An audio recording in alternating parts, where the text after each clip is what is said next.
Well, I got nothing for the pun today. but yeah, no. All right, folks. Welcome back to Forgotten Table Tales, the only D&D podcast that matters. I'm your host, Garson Bavel, and with me is always my co-host in crime, Chitter Charmer. Ayo, how you guys doing? Now, I want to reiterate something. I know last week we were starting our video series on making a campaign. However, this week's episode actually is going to be a bit of an interrupt to that situation going on. The reason being is we actually had some really big news happen in in tabletop world this week, and we just decided that after talking about it, we realized it would be more important to cover this while the topic was hot, and potentially get our impact on it, because this is probably the second biggest story that's happened after the reveal of the Common Core license for D&D's open gaming license going forward. Exactly. So, what is this big news you may be wondering about? Well, we're going to just dive into our main topic right now because it's kind of important that we do. And that is this article that popped up on Polygon earlier this week. Top D&D designers join Critical Role after quitting Wizards of the Coast. This is by far something I was actually not expecting, although, I'm just going to see if I can get rid of that. There we go. But in retrospect, I actually could see this probably being the case. And it also had the tagline, it's a full-fledged RPG war now. So for those of you who aren't aware of what's going on, the cast of Critical Role is made up of a bunch of voice actors who have been in a lot of high-end products, and we're talking anime, video games, we're talking several different projects, animated movies they have been in. They are some of the voices of characters that we are not only big fans of, but they have been in the industry for 20 plus years, depending on who you talk to. These guys, and these guys got together and started a tabletop RPG game online, and it's now in its third season, or third campaign would probably be the better way to describe it. Actually, it just finished up their third campaign, and they're currently doing, well, this is oddly fitting, they're doing a side campaign showing their new game, Daggerheart, in a mini-series called Age of Umbra. And that's actually a good cutway to this, because for those of you who aren't aware, Critical Role actually developed its own gaming system and its own campaign setting in the form of Daggerheart. Now, I unfortunately am not very familiar with this.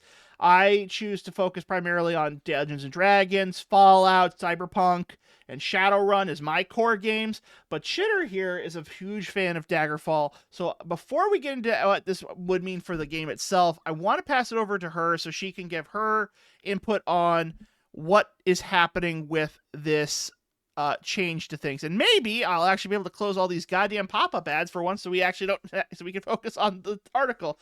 So Chitter, go ahead and what can you tell us about Daggerfall? Well, Daggerheart.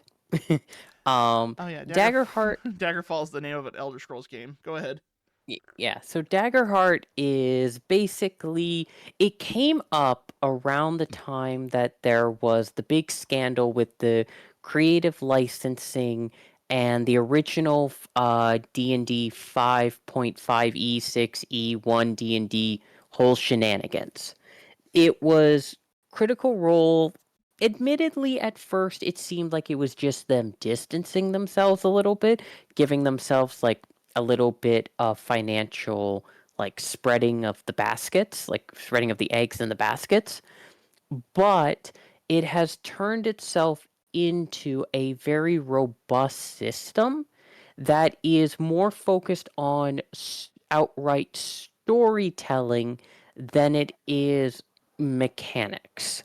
Now, I myself will admit I haven't looked deeply beyond surface level and watching a little bit of the Age of Umbra, but I found it to be very interesting in the fact that the biggest draw of it is the hope and fear systems, where basically, depending on how you roll, it can change the outcome of future stuff along with current stuff. So, basically, the way that hope and fear work is that you have 2 dice that you roll for everything instead of just 1. You have your hope die, you have your fear die. You roll them. And if your hope die is higher than your fear die, you add 1 hope. If your fear die is higher than your hope die, the DM adds 1 fear. And hope is generally like you being able to roll a little bit of extra, an extra die to change things up, basically. That's the general rule of it. While with fear is like stuff that the DM can do, legendary actions, changing of situations, adding new enemies, etc. It basically is the DM getting an extra card in their hand, if you will, referencing of the devil. But the thing is that it kind of can go one of 4 ways. If you succeed on a roll and you get a hope, that's a really good situation. If you succeed on something, but the fear die is higher, the DM still gets that fear to add. You succeed on what you're doing in the moment, but something could come up later.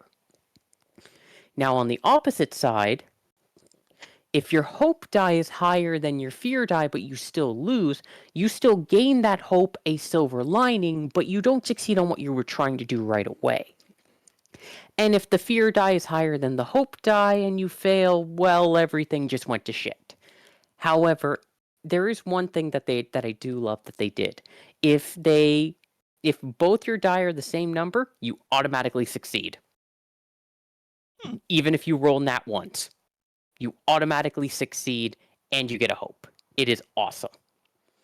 It is very much for the sake of like, hey, I did this really awesome thing and this is really cool.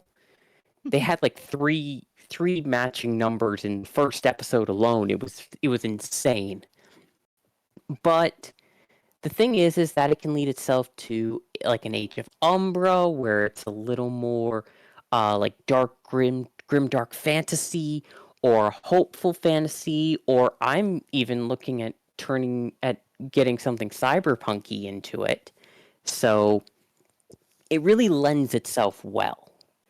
And the reason why Crawford and Perkins joining is so big is because Perkins was actually was actually within D&D for a very long time, and he officially started working for WotC in 1997.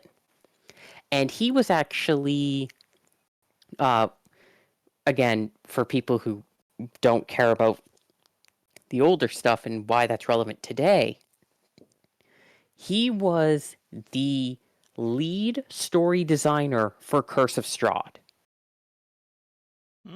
He was also like a senior story designer for like a bunch of other stuff. He made substantial contributions to D&D 5e 2024. Yeah, he did a lot of stuff, whereas Jeremy Crawford, he was one of the authors for the Player's Handbook. He wrote the monthly Sage Advice newsletter, and he was very much like in charge of leading 5e. And the fact that both of them have decided to join Darrington Press leads me down this thought line of what stories are they going to bring to it? Because the game itself is very well designed. But what a lot of TTRPGs struggle with is that they lack the ability to continue on with interesting stories to follow with.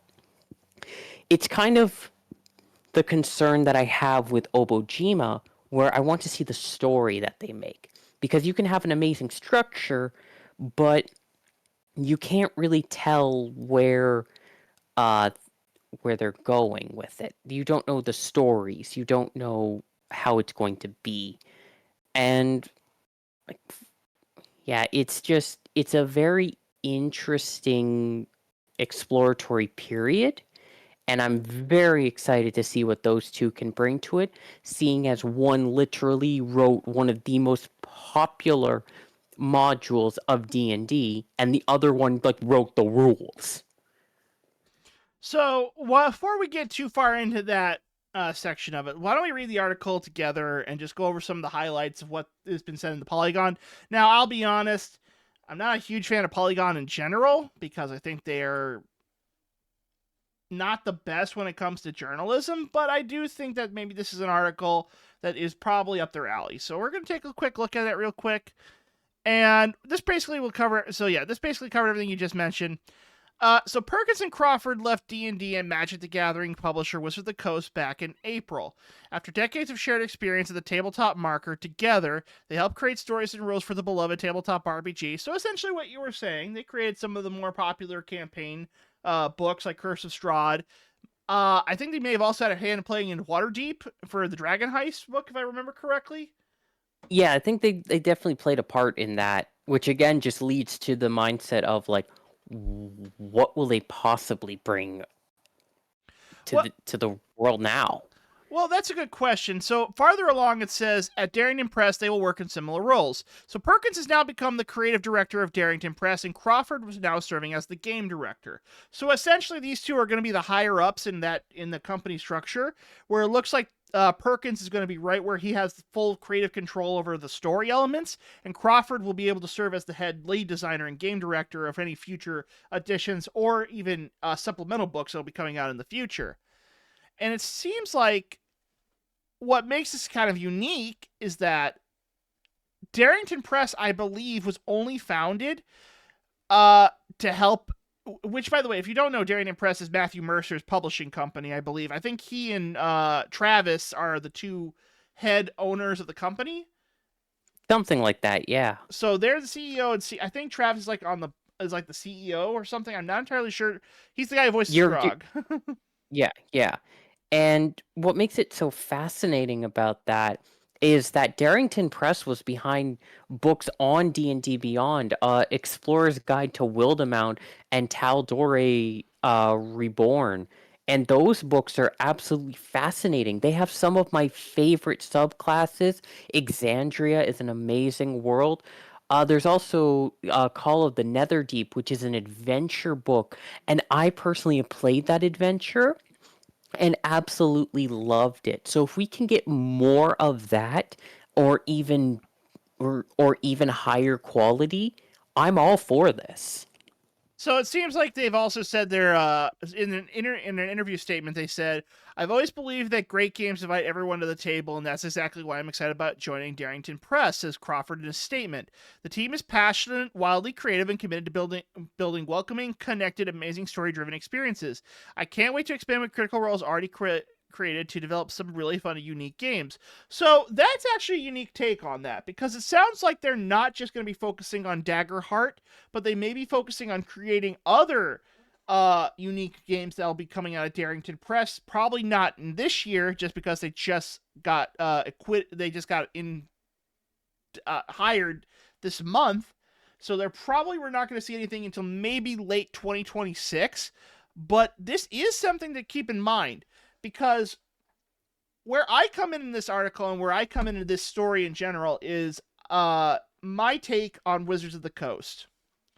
So I'm just gonna explain my situation with Wizards of the Coast real quick, and I can only speak for myself in this regard. But I think it's important to keep this as my mindset. For me, I have been a fan of Wizards of the Coast since most people know Magic the Gathering was like my favorite game of all time. Keyword being was. Back when I first started playing during the original Zendikar block with World Wake, Rise of the Eldrazi, and then Scars of Mirrodin was like right after. I came in towards the end of the Scars block, beginning of Innistrad block, which was a fantastic fucking time to be a Magic the Gathering fan. The sets were amazing. They had great artwork. I loved the gothic feel of Innistrad. It became one of my favorite sets of all time, and I would do everything in my power to track down packs after packs of loose cards to build like decks for like Angel Tribal and then obviously the Delver stuff, and I would be getting, and then I was also around this time where I started getting into the modern set of it, which allowed me to play with cards I didn't actually get to play in when I was starting out. And then towards a set, and so that was how I came into it. And then obviously after that I played 4th edition of Dungeons and Dragons, going to the Adventurers League at my local comic store. Then and while I was also there, I started picking up more and more when it came to stuff like older 3rd edition. And generally it was like that door was opened up because of Wizards of the Coast basically building products that fit me as a consumer, and they also were building worlds that I wanted to be a part in.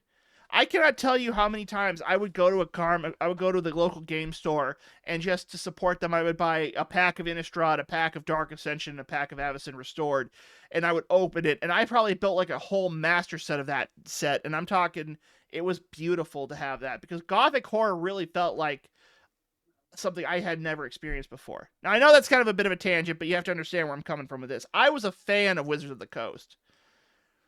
But Wizards of the Coast in the later years has not been Wizards of the Coast from 2011.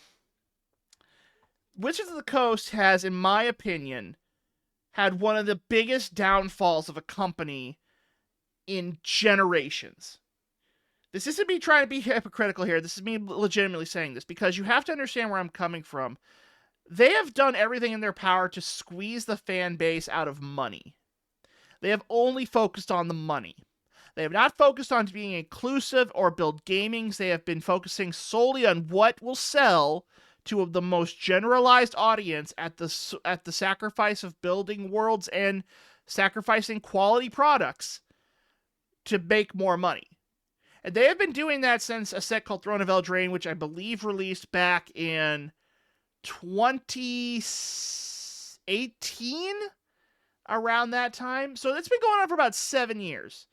And then in recent years, we've been seeing them do the same thing when it comes to their tabletop division, which, if you're Hasbro, that has been the only division that's been making money. We have been seeing design flaws like removing the concept of races from D&D. We have been seeing the removal of various game mechanics. We've been seeing the streamlined aspect of certain game elements become not very fun in order to be as generic as possible. And I think that's where Crawford and Perkins finally had to draw the line. Because if you have seen, this is no coincidence that they left around the release of the 2025 version of Dungeons and Dragons. Like, there's just no denying that that's when they probably got fed up. And I think a lot of people got fed up. But we'll go into more detail on that in a little bit. Just from my perspective, I think it's nice to know that the people who are developing these products are leaving to go to other markets that will allow them to explore their creativity without having to put profits above good quality product. At least that's my view on it. I'll go into more detail later on around that, but I just want to get my baseline of that. Yeah. I'm someone who I'm a bit of a newer fan. I'm someone who, sure, I got bits and pieces of Magic in like 2013, 2014, but it was like the card game aside from Yu-Gi-Oh! I wasn't that interested in it. I got into it via Critical Role about 2018, 2019. I had a friend introduce me, we watched some episodes, we played around in some books, and I've been addicted ever since. But the thing for me is that I never really had that nostalgia glasses view of Wizards of the Coast. I I'm not saying the view is wrong. I actually can see exactly the arc you're talking about. But I myself have always gone into D&D with the mindset of the world is very elastic. It's very much a case of they will take the world wherever the money leads. And wherever I think the canon could be improved upon, I will do so. This is also coming from someone who is very much into writing fan fiction, into indie games, was a brony for 8 years. That's a dark time of my life. Um, but someone who is very much into the creative side of it anyways. And so for me, and Garson, you've probably seen it how I've played my characters and how I've kind of taken the world of Ravnica a little bit into my own hands in the campaign too, is that the canon lore is kind of canon suggestions where sure there's some stuff that isn't changed or stuff that I agree is really cool, but when it comes to certain details, we can both kind of agree that the lore is kind of give or take. That is And true. so, and with that, that's what kind of drew me into the world of Exandria. It's not a world based on money. It's a world based on where the story can go. And there's all these little hooks. I mentioned this last week. I love having a world with all these little hooks where the details, you get to make them up. You get to go wild with it. And it's always been it's always been to me that D&D is a system that is very old and is a de facto default. And stuff like Daggerheart or Shadowrun or Cyberpunk or Pathfinder or example, they all tend to be secondary. They're all taking off of what D&D can bring, but there's nothing really in them that establishes them as unique. There's nothing in it that makes me go, I see worlds in that. Every single one of them is my system is unique. My system is this. My system is that. I want worlds. If you want me interested in your system, you have to give me a world. You have to give me a good bad guy. You have to give me a character that will get me invested. And yes, the system is a part of the character, but you need all of those to make me want to play it in the first place. Pathfinder's sales pitch was we're different from D&D. Uh, Shadowrun's thing was we're this darker one. Cyberpunk, need I say more?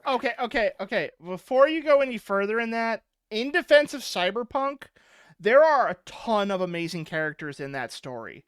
You have Johnny Silverhand, Adam Smasher, Waylon Boa Boa, Morgan Blackhand, Raish Barshmont, who literally destroyed the internet out of spite. And then you have the I'm not Arsuck, but my point is that a lot of people often confuse that for Cyberpunk, thinking that it doesn't have a lot of good characters. The lore is really good. That's all I want to say. yeah, like I'm not denying that. The thing is that right off the bat, I am someone going into it who wants who wants a shiny. I want a shiny. And I know that's very simplistic of me.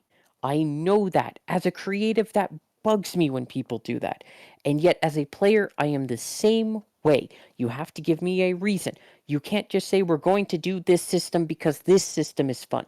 If you want to draw me in, you're going to have to say, we're going to play this world. It has this system attached to it, but here's why this world is cool. And Cyberpunk does the best job of it, but seeing Perkins and Crawford with Daggerheart, Mm-hmm. and along with like Age of Umbra and all the like hooks that Daggerheart already had in it, and I know that I'm being a little biased because I like Critical Role to sue me.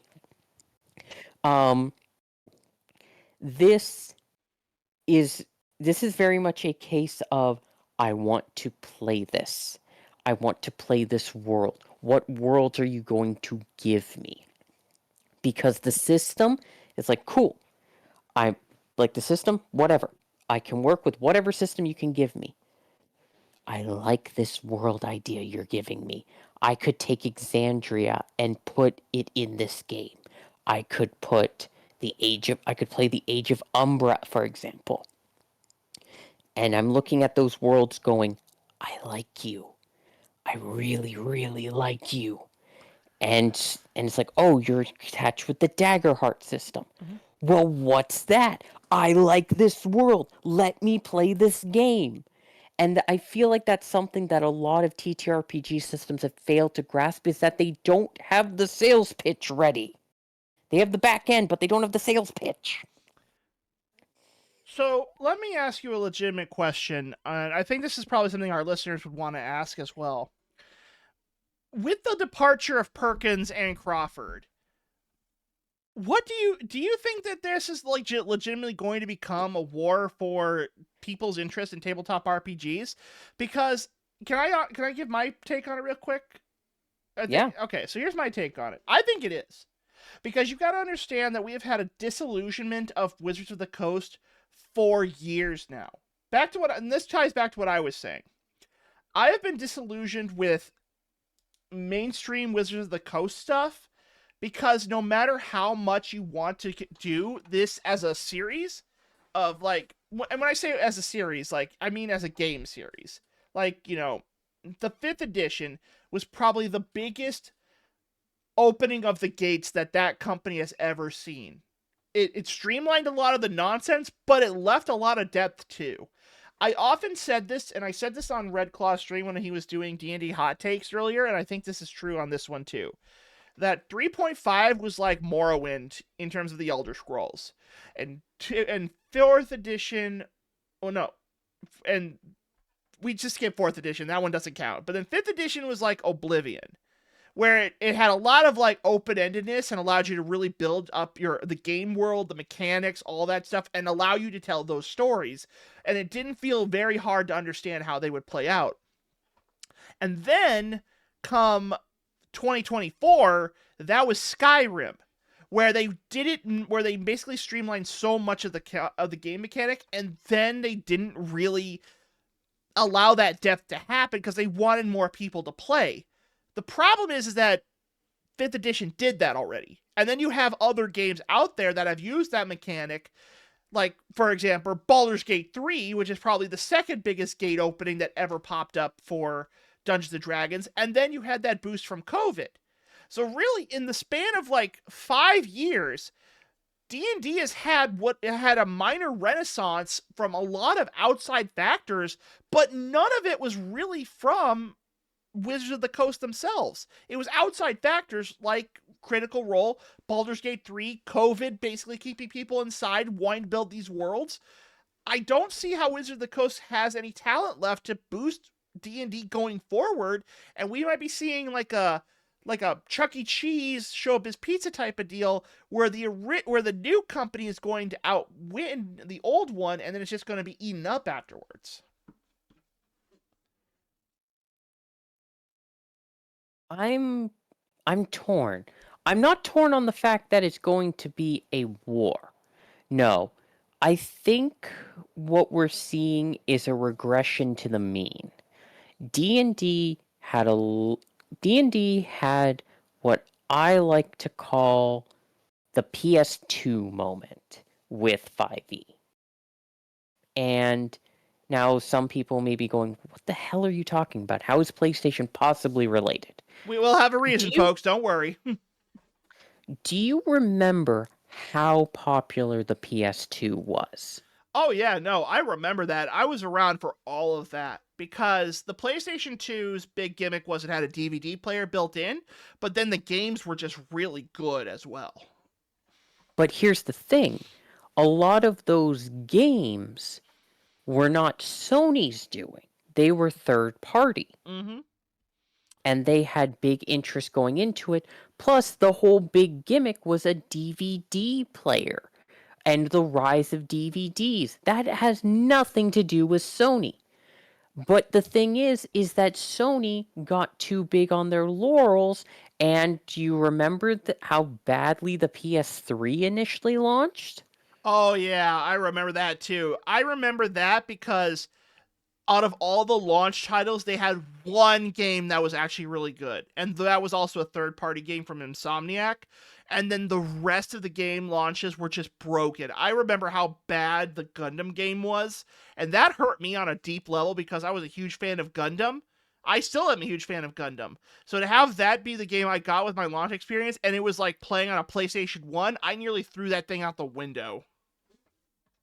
And here's the thing, Sony priced it ridiculously high. They didn't care about exclusives until a few years after. They sat on their laurels. It was a regression to the mean because the PS2 was so successful that Sony thought they could get away with anything.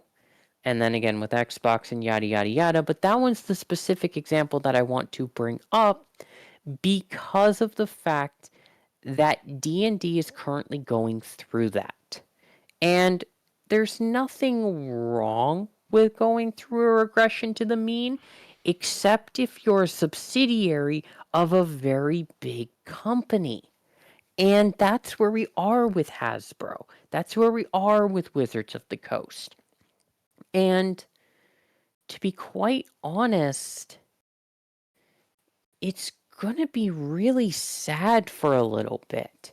There's going to be a lot of what the hell is going on? What the hell are you doing? Why is it like this? Because sure, we as the core fans have been bitching for years. Mm-hmm. But the thing is that the casual players have been seeing all this stuff going, this is cool, I'm going to space, I'm with Spelljammer, I got Baldur's Gate 3, I'm doing all this cool stuff. But we're seeing what's coming. And there's going to be a whole, and already on D&D Beyond, they are banking on third-party titles. You know, it's a The good last thing. 5 Sorry, go ahead. Finish what you were going to say.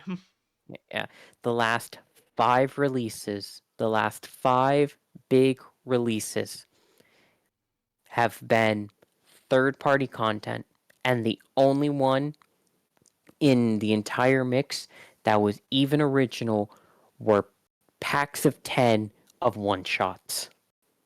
The most generic shit possible. So it's a good thing that you mentioned third party because I actually wanted to bring this up as we were focusing on the topic. So I'm going to pull this article up real quick.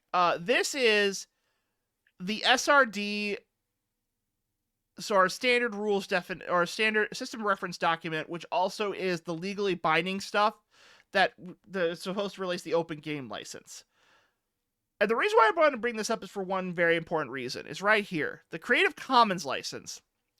Creative Commons is a non-profit licensing framework that allows creators to share their work freely while retaining certain rights.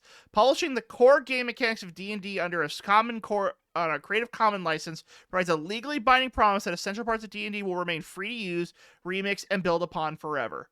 Okay. This was released in May 27th, 2025. This came out like less than a month ago. The reason why I bring this up is it falls right back into the main topic of today's article.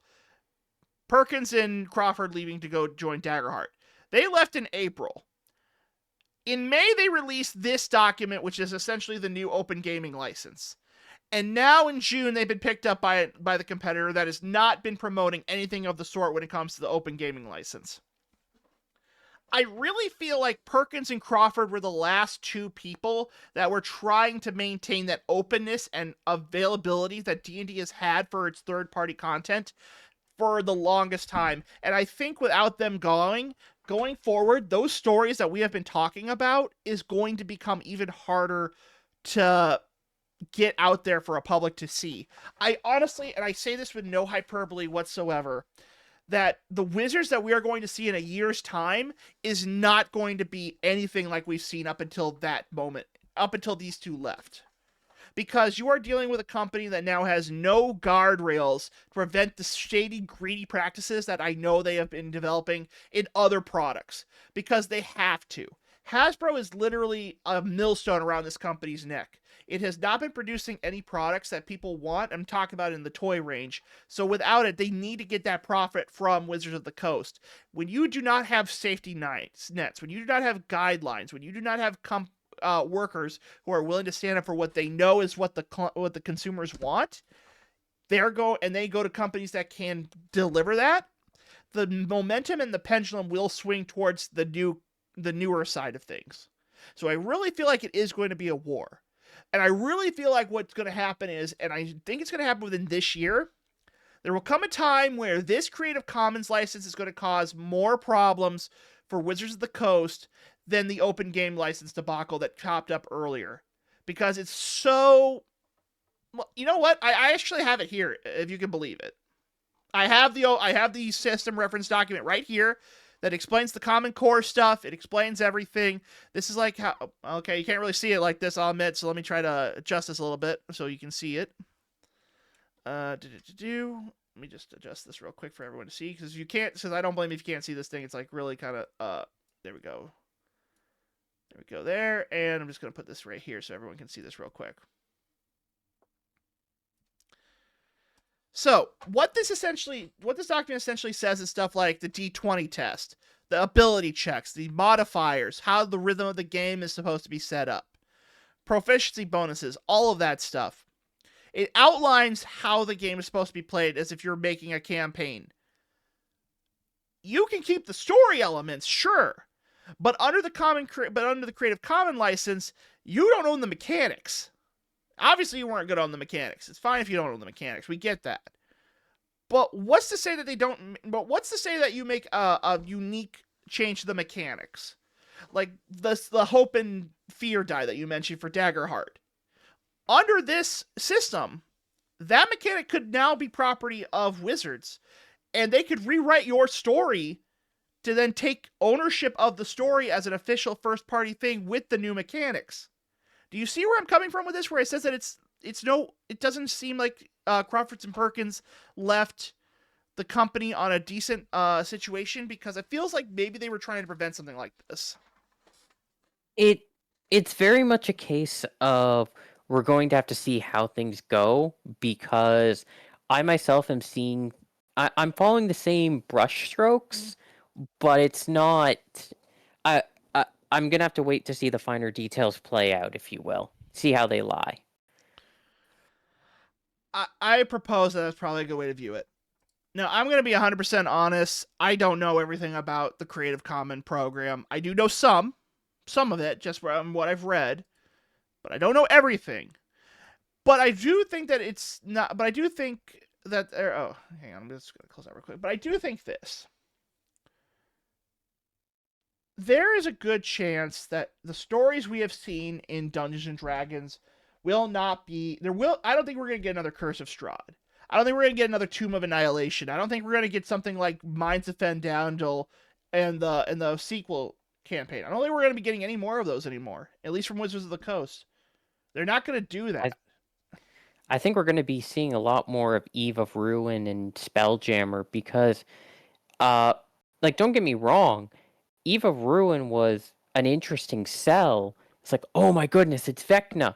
It's a literal hopping into, short, small, tiny little dungeons with the look of, oh, you're going here, and then you're going there. And it's just like, no, this is just... They even made the excuse for Tasha that you didn't get to see Iglowiv, or however you pronounce her name. Igwilly. You get a younger version of Tasha, a simulacrum of her, because Tasha is what sells. So, actually, you know what I find kind of interesting about Eve of Ruin? Because I think that was written by Perkins and Crawford before they left the company, right? Possibly, but it didn't feel quite right. It felt very rushed, if that makes sense. Okay, well, there's a reason why I bring it up. So let me just I need to find some way to make this a little bit more easier to read sometimes, but let's bring this up real quick. All right, so you probably don't know this, so I'm going to share this article with you real quick, and I want you to take a look at it directly because I think you're going to see this and scream, "This makes so much goddamn sense." So, did you see that this is what actually happens in Eve of Ruin? Eve of Ruin poses a threat to every single D&D world. Yes, that even includes your homebrew. Da da da da da da da da da. Yeah, I remember this stuff. So, okay, let me get this straight. Why does this affect my homebrew world? Why? I know Vecna is a big bad guy on the level of Thanos from the D&D universe. I get that. I don't propose that Vecna can't do this. I do propose is why this is happening in an official campaign setting by Wizards of the Coast. Because to me, what this is saying is that if this what and like I'm 90% certain this is written by Crawford and Perkins. I'm gonna look that up in a little bit to confirm that. But let me think of it like this: a world that I built, a world that is wholly unique to me, a setting, the characters, the religion, the wonder of what I have built is now perpetually in fear of being destroyed. I get honestly, it doesn't really. I know this isn't like official. Like it's not like it's going to affect my world if that happens. But let's just. But if you are telling me that you have the gall to say that your creations are at the risk of being destroyed by our module because we want it to seem like we're the big Hmm? bad guy, what?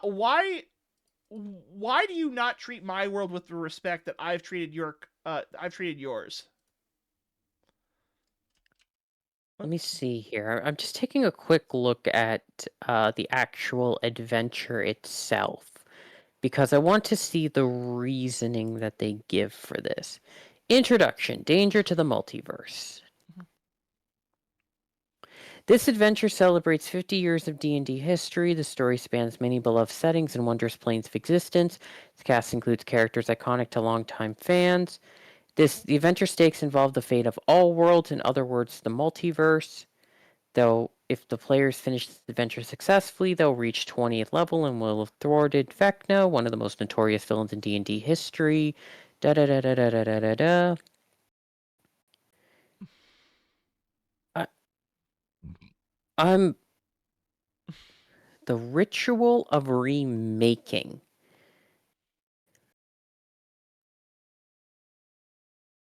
Extract enough secrets on the plane of pandemonium.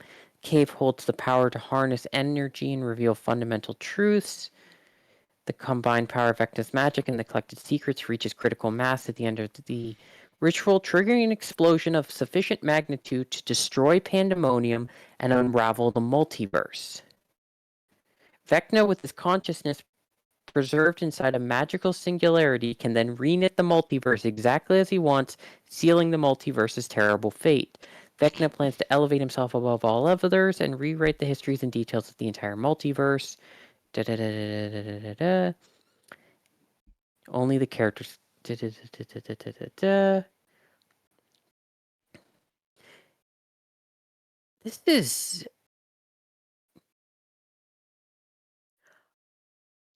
Uh, Whenever Chitter does that moan, I know for a fact that it has hurt her on a physical level. She just doesn't know how to describe it yet.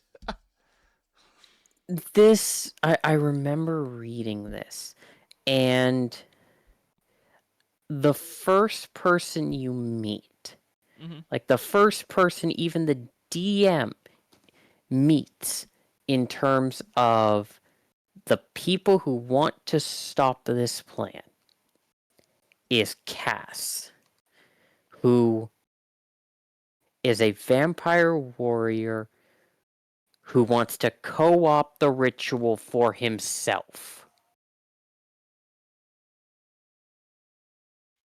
So I'm not gonna make. So I'm not gonna claim that there is a comparison, but there is a comparison to how this is like the. This was supposed to be the last hurrah for fifth edition before they swapped over to the 2 point to the 2024 rule set, if I remember correctly. This was like the last This is like the end game of 5th edition. And honestly, it feels like it. It really does, and not in a good way. And not in a good way at all. It feels like this was, without a doubt, meant to just do a lot of damage. And I think this is what Perkins and Crawford were trying to say with how they felt about D&D in general. I think this is legitimately they're saying that a big bad guy is coming to fuck up the multiverse in ways that we can't even imagine, to destroy everything that we have built over 50 years. And to do it, we are bringing Vecna, one of the big bad guys of our realm, and we are bringing together stuff like Tasha, Austria Silverhand, and Mordenkainen, Gary Gygax's own character, to come together to form the Avengers of the Multiverse, to save the D&D multiverse from Vecna, who plans to blow it all up and remake it in his image. I know this is maybe me reading into some stuff, but I can't dispute what I'm reading here, because this is just too obvious. Oh, and then for some reason Strahd comes back, because fuck it, why not? Yeah. But also, there's something else that just... It's the very end that bugs me. Now, I want to ask you something. Go ahead. As a DM, if you're running this kind of big adventure, what do you think you would love to have at the very end? Are we asking like what I would personally want at the end, or are we asking what most DMs would want at the end? Most DMs, not in terms of like actual events, but in terms of, how do I put this? What would you expect the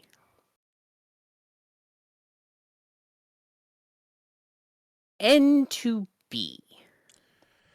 Well, knowing what I think is probably going to happen is that Vecna would be close to winning, and we would stop him, but we wouldn't be able to stop the event from happening, and the universe would still be remade just without Vecna's influence.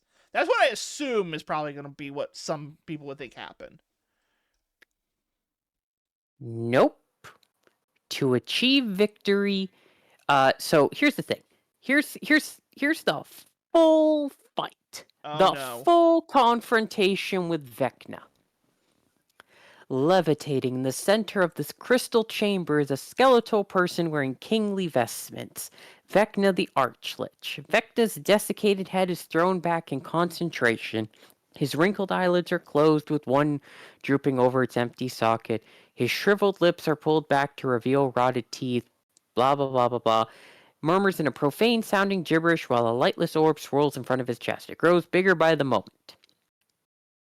That is the description. Mm-hmm. The entire fight is these 2 paragraphs. The Big Bad.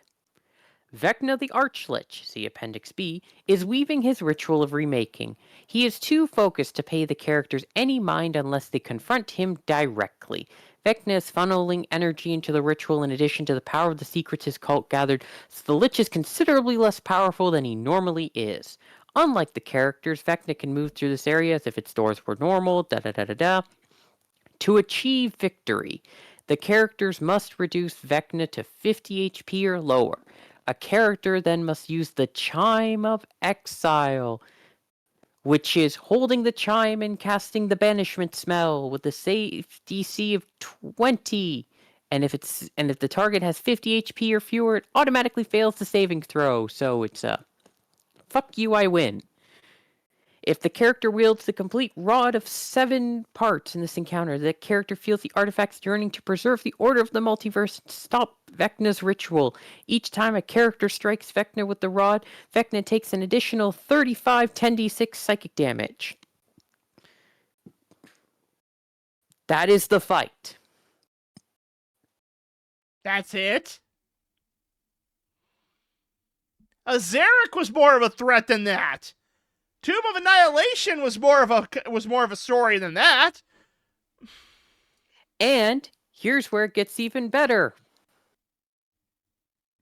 And the epilogue is, oh god, please tell me you read the epilogue. Vecna's stats are 14 strength, 16 dex, 18 con, 22 intelligence, 24 wisdom, and 16 charisma. With an AC. Guess how much his AC is? 22. 18. What? Oh, come on! He has it, and his HP is 272. 200. What the? 272? Who the fuck wrote this? The damage resistances are cold, lightning, and necrotic. For some reason, he's not immune to necrotic. And damage immunities are poison, bludgeoning, piercing, and slashing from non-magical attacks. That's it. Okay, so, by the way, I did look this up because I want to see who wrote this, because I thought there's no... I was going to be mad at Perkins and Carter. No, Perkins and, oh my god, I forgot how... Crawford. It's Crawford. I was thinking of Crawford. Sorry, my brain shut down for a second. No, actually, they didn't work on this. The writers, the author was Amanda Hammond, Mackenzie DeArms, Ron Ludine, and Patrick Renee. Perkins was an editor, but he didn't have anything to do with the creation of this adventure. And now, ladies and gentlemen, boys and girls and everything in between, the ending. Oh, no. Which is 4 paragraphs. What? The Chime of Exile sends Vecna hurtling towards his home world of Orth. Moreover, the sudden cessation of Vecna's ritual causes a chain reaction that destroys the Cave of Shattered Reflection in Vecna's grasp. Everything except Vecna is sucked through a portal to the Astral Sea, which is where the characters find themselves afterwards. As if to punctuate the end of their quest, each character's Vecna link vanishes as their connection to the Lich is severed. With Vecna banished to Orth and his ritual foiled, the characters have saved the multiverse from ruin. If the characters fail, the multiverse becomes a terrible place indeed. That is the only mention of a failure in this entire thing, in the fight and the conclusion. Characters who return to the Sanctum and Sigil, not automatically, just whoever decides to go there, wherever the hell you are in the Astral Sea, who are greeted by Asturiel and Tasha, who immediately begin planning a magnificent celebration in honor of the characters' heroics. Though stymied, Vecna is far from undone. He might stubbornly attempt to destroy and recreate the multiverse again, or he might formulate a new scheme to bend the cosmos to his will. Either way, it will be some time before a new band of adventurers must rise to defeat the Archlich once again. And that is the entirety of the end of Eve of Ruin. So we're gonna take a brief detour of talking about Perkins and Crawford, because now I want to talk about the lead writer on that book real quick, because she's now become the senior designer for Wizards of the Coast, and that is Amanda Hammond. Okay, Chitter. Yeah? I want to ask you a legitimate question. Just going to pop this up. And I want you to tell me something. You have been outspoken about one particular source book that came out in the last 10 years of D&D. What was that one source book that you absolutely were not a fan of? Strixhaven.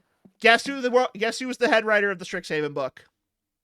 Oh, god damn it. Yeah, and then here's the article for it. How Sabrina, Pitch Perfect, and 90 rom-coms inspired D&D Strixhaven book by lead designer Amanda Hammond.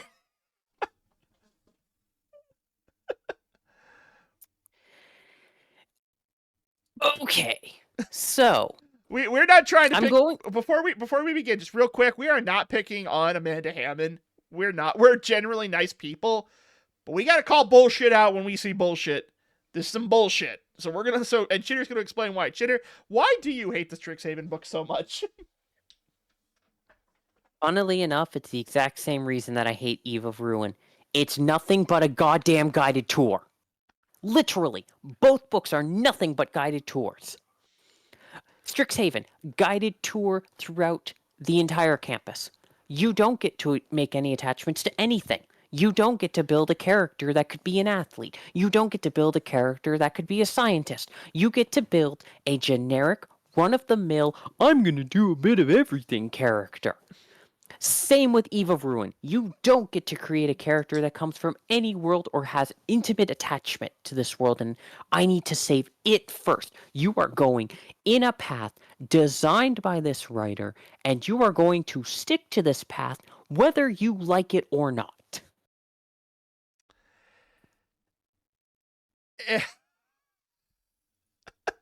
You know, I have the Strixhaven book, and I gotta be honest, I was like, I could do this better. And I just fucking changed. You remember when we did the prologue for Lost and Found, and we were working with Strixhaven, and I fucking just rewrote the whole damn thing. You did better at Strixhaven with that prologue than... Yeah, because I played the fucking card game, and I know what Strixhaven is supposed to be. This is not that. It's not Pitch Perfect. It's not Sabrina. And it's certainly not a 90s rom-com. See, here's the thing. I wouldn't mind that. I really wouldn't. If it didn't feel like a fucking guided tour where my attachments to my fucking classmates mean fucking nothing. So, that being said, she is now the senior designer of modules going forward. So, to loop it back forward again, back to the initial article... Perkins and Crawford, who made Fiffy accessible and fun, gone. So Amanda Hammond, who wrote Eve of Ruin and also Strixhaven, which was two of the most guided books ever, now is the lead designer. Senior designer, I don't know if she's the game director, but a senior designer is about is like one step below game director. She has power in that company. And that just kind of bugs me. Because the thing is that there's probably nothing wrong with guided tours. I'm not going to say that they're bad story ideas, but the world she's including in them suck for it. Make me care. That's all I ask, is make me care. And you know what? I think that's the biggest problem. To look back at everything we've talked about this episode, just real quick, Wizards just doesn't care. It's the baseline of everything we have been saying. They don't care about worlds. They don't care about their product. They don't care about their customer.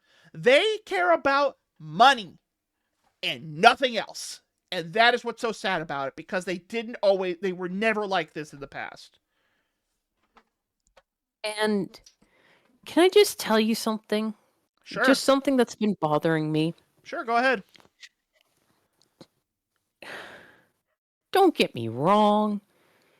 I love D&D. I love these worlds. But the thing is that even with the Dragon Delves, it's again a guided tour throughout the dragons. I know Neffy would absolutely lose her shit with it, but yeah. But the thing is that I was just watching a video today from Game Theory about the future of indie horror. And sure, D&D isn't horror. But the thing is that it has its roots in horror. A lot of storytelling, as they said, comes from anxieties made manifest into different shapes. Big dragons are representative of some anxieties of power, or kings being up in a fortress, or any number of things. Dragons didn't used to transform. That was a thing they got when nobles started becoming a thing, because then it could be this person has the whispers. Oh, this person is actually nice but has a disguise underneath and whatnot. And we create dragons and stories to be able to slay them, to be able to see beyond just our fears. And a lot of what's going on is D&D half-assing that. Because here's the thing. I remember when they brought in the Artificer. And that Artificer and the Ill-Rigger and all those other non-traditional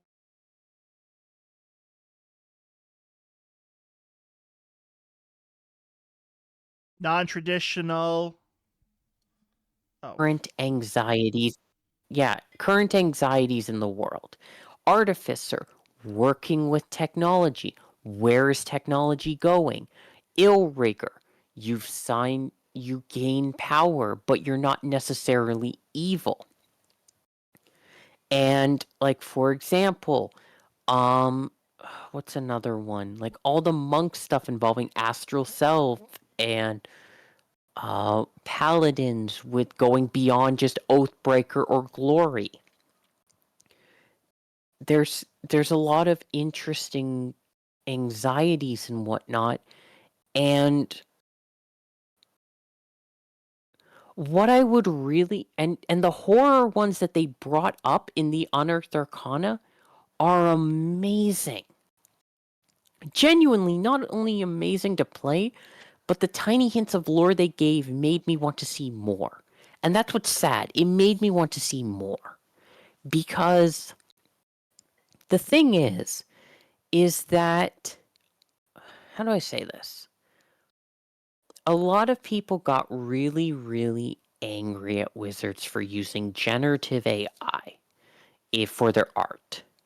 And that's just wrong. Especially because no generative AI art model is ethical. They aren't paying the artists well. They're scraping. It's a bunch of really bad things. But at the end of the day, AI isn't going away. That's a really current anxiety. A really current one. How will the use of AI change the world? And I know some people will go, well, we shouldn't have it at all in the first place. That ship has long since sailed. We're looking at a dot on the horizon, my friends. AI is stuck with us. It's a cyclical thing, and it's like the use of data on phones and Wikipedia. When it started out, it was exploitative. Remember the whole idea of data caps and being absolutely terrified of what an extra meg would cost you, or an extra gig, heaven forbid, or when you were going on the internet with AOL and dial up, and how you had to beg and plead for those minutes, and how the internet's a fad, how Wikipedia can't be trusted, and blah, blah, blah, blah, blah. AI is a cyclical nature of this, and we're going to need a lot of psychologists, a lot of philosophers, a lot of all of it to talk about how best to use it, and how when it eventually becomes sentient, because it's going to, and what we're going to do then. And that's something to address, the idea of what is really a human, what is sentience, what is sapience. Those are all anxieties that are fascinating to explore and could be easily explored in something like D&D. Hell, Garson, you know me. I've been doing that a little bit with Keza. True. And I have plans to do even more of it later on. Like, we've talked about something that's going to come up very, very, very soon that's going to push it even further. And that's because it's a true anxiety for me. Because I'm going to call a spade a spade. I use ChatGPT sometimes. Not for, like, coursework or anything, but when I'm bored, or when I want to throw character ideas at a wall. Because the thing is that It's available anytime. I can throw any idea at it, and if I don't like what it's giving to me, I can just say dismiss, and nothing of those old ideas gets brought back up. And do I take them into my writing? I take base concepts. I take rough ideas. I don't take the actual word for word because that's dumb. It's like talking with a friend. You take the rough ideas, you take the concept, you take the communication, and then you make it yours. That's how you're supposed to do it. It's a rubber ducky. But the thing is that I know at the end of the day that it's going to get better and better. I know at the end of the day that sooner or later, in the next 20 to 50 years, I'm going to be talking to potentially an AI co-writer. And I'm going to be talking with it as I do with you. I'm going to probably be talking with it as I talk with you. And there's not a damn thing I can do about it, but I want to tell stories about those fears. I want to tell stories about the fears of maybe there's an AI in my head. And D&D seems to be throwing that away for the sake of quick money when it could become a medium, just as it was for the 2010s, a popular medium for amazing storytelling. And I think Daggerheart is going to take that. I think they're going to take it and run. Age of Umbra, absolutely amazing dark fantasy that fits the times. Exandria, an amazing world that's still growing, and Fresh Cut Grass was an AI with a heart. And they're going to address those themes again. And it's very much a case of I know my anxieties as a story writer. I know my anxieties as a writer. I know my anxieties as a player, and I know my anxieties as a being. I want a world where I can tell those, because that is what storytelling is about. That is where I think TTRPGs are going, along with the anxieties of the world, and I think that's where storytelling is going. It's going to continue telling the anxieties of the people, and anyone who tries to cling to old ones or just do it for the money are going to fade very quickly. Wow, that's actually that's really deep. And I think you actually like tackled a lot of what's kind of important. I want to build on that just a little bit because I think it's kind of important to get my perspective on that too. As a storyteller myself, I've made it a rule on this show that we are not just FTT but my show in general, that I am here to make people entertained. I'm not here to break the political boundaries. I'm not here to, you know, say why my way is better than others. Or I'm not even here to really be an influencer because I'm not. I'm not any of those things. I'm a clown at the end of the day. But I'm a happy clown because when I get to make those stories that are entertaining to people and have those situations, that makes me happy. And I think that's what I love about doing our shows with D&D, and I love doing our campaign. I love doing all this stuff because there are times where I legitimately feel like that makes me the happiest to be able to share this unique take on a world that I came up with, and then to have everyone go, what are we doing next week? What are we going to be doing the next session? Are we doing this? Are we? And then when we can't do it, it hurts me that I see people upset that we're not going to continue the story. But I'm happy that people are so involved in this. So when you have a system or a company that doesn't get that and wants to be a continuation of just printing out money to support stockholders, we don't live in those times anymore. Money has become an objective barrier to so many things.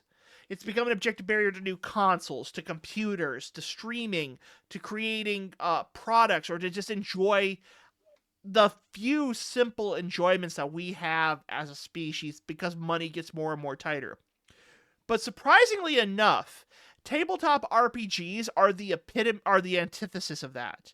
Because once you have the books, it's your imagination, it's you're making that world. You are basically creating a game that every week someone can go, if they want an escape, it gives them that escape. If they want to be someone different for a couple hours to forget what's going on in their life, they have that. They have that opportunity, that enjoyment. And I don't know much about Daggerheart or much about their or much of Darrington Press in general. I'm not going to pretend that I know them. But what I will say is that the guy I follow the most is Mike Pondsmith. He made Cyberpunk back in the 1990s. And if you don't know Mike Pondsmith, let me basically break this down. And Mike Pondsmith is my Gary Gygax. He is an amazing creator. He will say, this is my world, and I am making it dark. I am making it gritty. I am making it a punk attitude. But I'm inventing stuff like rocker boys who are spreading the word of anti-capitalistic attacks and are building this like idea of this fandom that are going to go out and fight for you, building up your reputation. You don't in Night City, you will die. You most likely will die in Night City. But do you die a legend or do you die in obscurity and no one remembers you? To have a world like that is amazing. And he never faltered from that. When he made his video game Cyberpunk 2077, he was saying dead heat to CD Projekt Red, I'm either involved in this or we ain't doing this. And he stuck by that gun. He's still working on that project. He's working on the sequel right now with CD Projekt Red. And he made Phantom Liberty, which was one of the best DLC campaigns ever.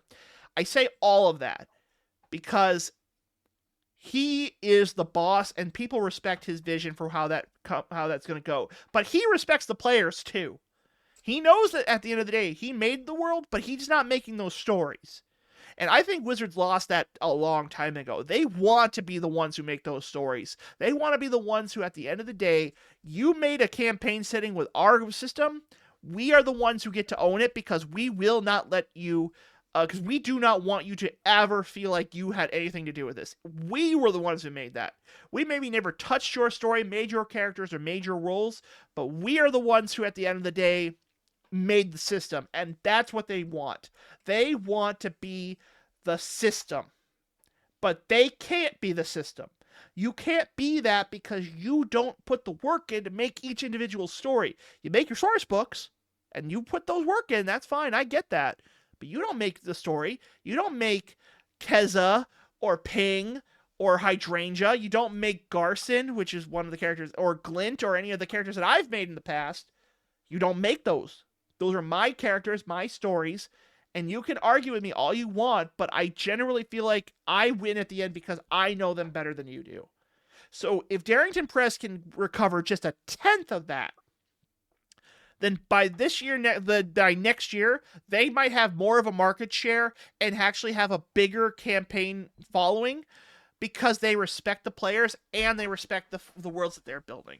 And those stories are going to last longer. And maybe we'll get something like a Vecna or an Aceric or an Ig Willie or a Mordenkainen. Maybe not now, but I guarantee you those characters are going to show up in books, and they're going to inspire the next generation of players who play this game.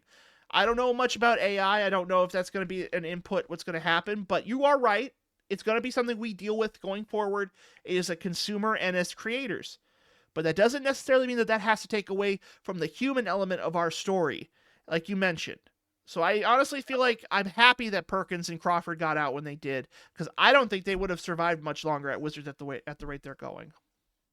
No, there's so much about storytelling that leaves. You can't just continually make profit off of the same thing and just rehash it all the damn time. You can't. And I'm very saddened but I'm also happy to see competition. I'm sad because worlds that I love may be tougher to bring over, worlds that I find familiar. But I'm happy because I get to see what's new, not system wise. We've done that dance 100,000 times. Familiarity will always beat in a system race. However, worlds, if you want to bring a new world to life in a new system and it's damn good, people will learn that system. Mm-hmm.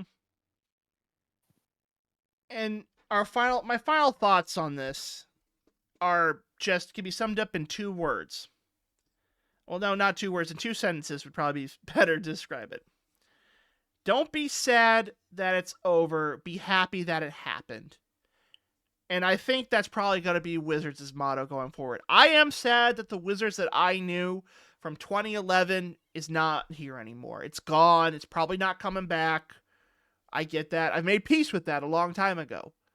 I made peace that a game that I love, like Magic the Gathering, when they started releasing stuff like Universes Beyond, I was not a fan of it. I spoke with my wallet, and I'm the only product of Magic the Gathering I've bought in years is the Fallout Commander decks. And that is because Fallout is one of my favorite game series of all time. And I bought them not to play, and I played them once, but I never touched that game after that. And it's sad that I don't get to enjoy that game anymore. Because I felt it when I was playing that Commander deck for the first time. I played it, and I was just like, I'm not having fun anymore. It's over for me. It's the same thing with D&D in some regards. They like I have fun with D&D. That's great, but I'm having fun because it's my story. And when it's over, I'll be sad. But I'm not sad for the loss of Wizards. Wizards had its chance, and if it's over, it's over. Yeah. It's very much a case of, hey, you had good times. You had a lot of good times. Let's make some new ones. Yeah. And yeah. And I think that's the best way to describe it. This feels like the end of an era. Like the end game of Marvel, of the end game of what's going forward. It is the end of this version of of Wizards of the Coast. And I don't think they're coming back, like I said. Now, will Perkins and Crawford do well at Daggerheart Press or Darrington Press? We won't know. Not yet, anyway. It's too early to tell. I say we're going to have to wait on that. I hope that they do a great job. I think we don't know how it is to work with Matt Mercer and Travis and Sam and Ashley and all the other ones. Or I don't know which one's Liam. I think this is Liam right here, the one who's next to Travis. I know Travis is the big guy with the mustache in the background. I love Travis. But yeah, it's going from left to right, back to front. Mm-hmm. Ashley, Liam, Travis, it's the one who voiced Taliesin, yep. Yeah. Marisha, and then there's Chris Perkins and Jeremy Crawford, Matt Mercer, and then Marisha Ray. Yeah. And you know what? I think they are going to do some good work. It's going to take some time, but they're going to do some good work. And in the meantime, we will continue to follow this story as it develops. I would love to talk more about when they release their next major project under their name. And I'd love to see what they do. I would love to have another Curse of Strahd type book to be out there where it's like, granted, some people think Curse of Strahd is a little overrated. I personally like it because it feels like it doesn't feel like you're ever going to win, and you're not really meant to win. But it does feel nice that Ravenloft is the universe that it has there. Now, I will say this: we're also going to be following more of Amanda Hammond's lead role, because since she was the creator of Eve of Ruin, and that was like the last big source book that came out, she's probably going to be promoted, and the future of a lot of Wizards of the Coast books might be on her shoulders now. She also was a writer for Pathfinder, so she has a lot of experience. I don't think she's an ineffective creator, but I don't think she's going to be a great creator because she's just not something because who knows what she's going to make next. The creative core license, it's going to make third parties harder to make their stories going forward as well. I think going forward, seeing what Amanda Hammond can do, I think the very first thing that I'm going to be looking for out of the gate, and this is something that I hope she does as a creator, is steps away from the guided tour. Because the thing is that the elements in it are not bad. It's the way they're presented. I think if she's given more time to cook and she's forced to go off the beaten path, she could make something amazing. Well, we're going to have to see. Just because you've made a few bad things does not mean you are a bad creator. Heavens knows I've made some bad things in the past that people have criticized me for and said, "What are you doing?" And I took that advice on the chin. It sucked, but now at least I like to think I don't make the same mistakes that I did back then, and I push myself to be a better writer and a better creator. And the other thing I think is actually kind of interesting is that we still have third-party creators. Like, they're not going anywhere.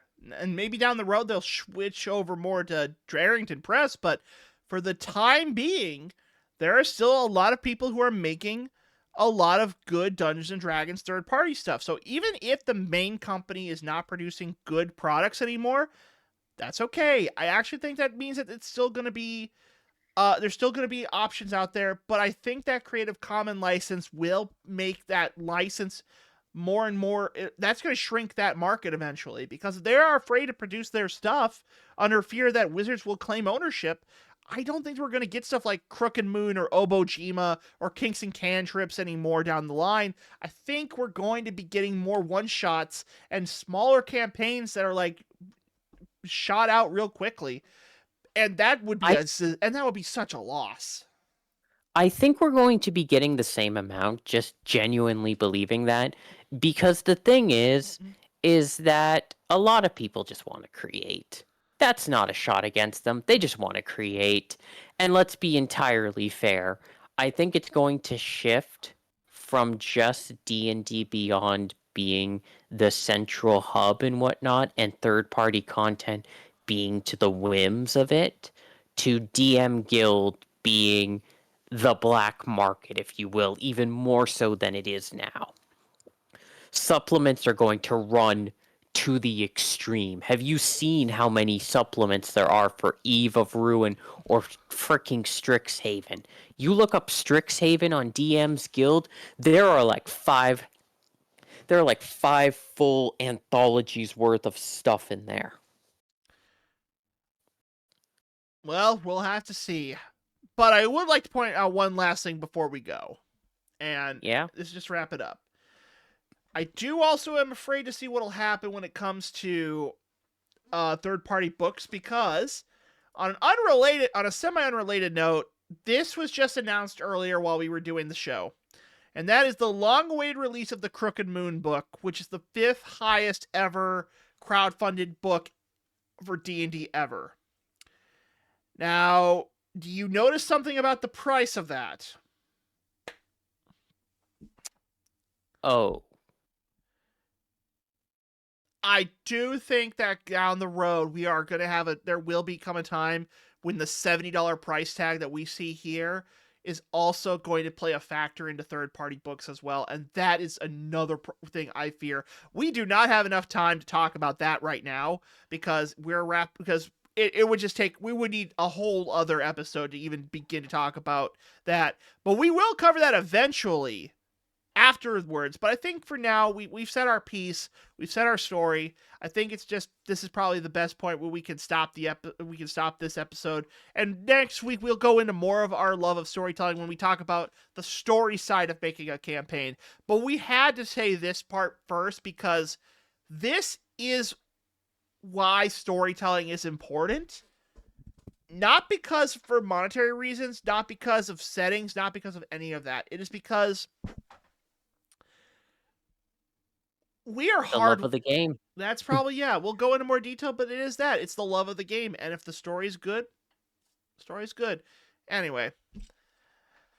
Okay, well, yeah, I think we've covered everything we wanted to talk about for this week. What do you have anything you wanted to add, Chitter? Nothing on my end. All right, folks. I'm gonna sign off for now, and this has been a very unique week. Well, before you go, real quick, I know this week's episode was a bit of a more darker topic to an extent, but I will say this: I'm still looking forward to it. I mean, Crawford and Perkins going to Darrington is a big change. Their contributions are going to have a big impact. And we're going to have to wait and see. I think they're going to be building some new stuff, and I can't wait to see what happens.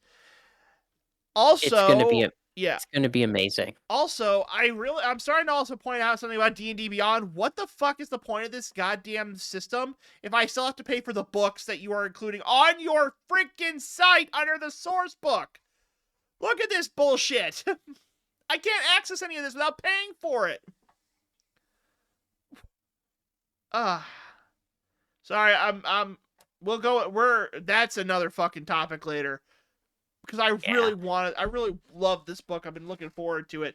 And to see it for $70 fucking dollars for a PDF version is just, oh my god. That hit me in the dick. Like, I have, like, looking at that, it's like I felt like I got punched in the nuts. That's how bad it feels. All right, Garson. Let's sign off here before you get too angry. I'm good. We'll talk more about this one later, because right now, I know we'll be talking about this book after our 5 episodes about campaign, and oh my god, I'm going to have a lot to say if this book ain't worth that much. Anyway, we'll talk more about that later. All right, folks, this is the end of the episode. Thank you so much for joining us for this week. We will be back once again next week, same time on YouTube. If you would like to watch these episodes early and watch the live version of it in case we ever say anything, you can always check them out on my Twitch at twitch.tv.com/GarsonBavell. And also, Chitter also streams on Twitch, though she will be streaming. Not yet. She's still getting prepped up. If you would like to give her a pre-follow before that happens, you can follow her at twitch.tv/chittercharmer. And we are going to be streaming on our episodes on YouTube and our campaigns on YouTube starting in July, because I'm still trying to figure out how to set that up. But hey, can't wait to be showing you this stuff on YouTube as well. Hopefully we'll be able to talk more about that then. But that's then, not now. Thank you so much for your time. Anyway, our session is now over. And please, if you are going to leave your minifigures here, for the love of God, put them somewhere where the dog can't eat them, because he will eat them and you will cry for all the hours of painting you lost. Not my minifig! Yeah, that dwarf cleric is going bye-bye. Anyway, thank you so much. Bye-bye.